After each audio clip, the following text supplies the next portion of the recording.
बौद्ध र आसपासका क्षेत्रमा टिओबी भन्ने ग्याङ निकै नै फेमस छ।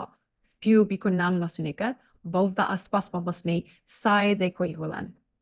यो टिओबी ग्याङ अरू ग्याङभन्दा फरक छ। अरू ग्याङले हो हल्ला मचाउने विभिन्न अराजक काममा हाखनी गर्दछन् भने यो ग्याङले भने भाइचारामा विश्वास गर्छ र सहयोग गर्ने काम गर्दछ।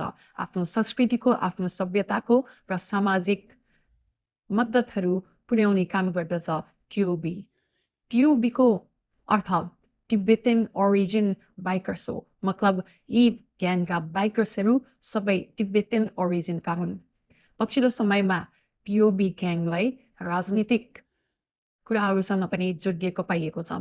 तर टिओबी ग्याङको सदस्यहरूसँग कुरा गर्दा टिओबीले कुनै पनि राजनीतिक कार्यहरूमा हस्तक्षेप वा कुनै पनि राजनीतिक संलग्नता नरहेको हामीसँग बताउनु भएको छ। सबै ग्याङ नराम्रो हुँदैनन्, कुनै ग्याङ राम्रा पनि हुन्छन्। यो राम्रो ग्याङ हो।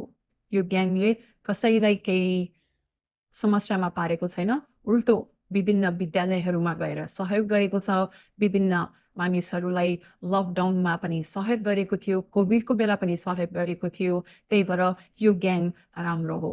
सबै ग्याङ नराम्रो हुँदैनन्। यो विशुद्ध केही साथीहरू, केही मित्रहरूले बनाएको एउटा समूह हो, जसलाई अङ्ग्रेजीमा भन्दा ग्याङ भन्ने गरिन्छ भने नेपालीमा यो एउटा बाइकिङ समूह हो।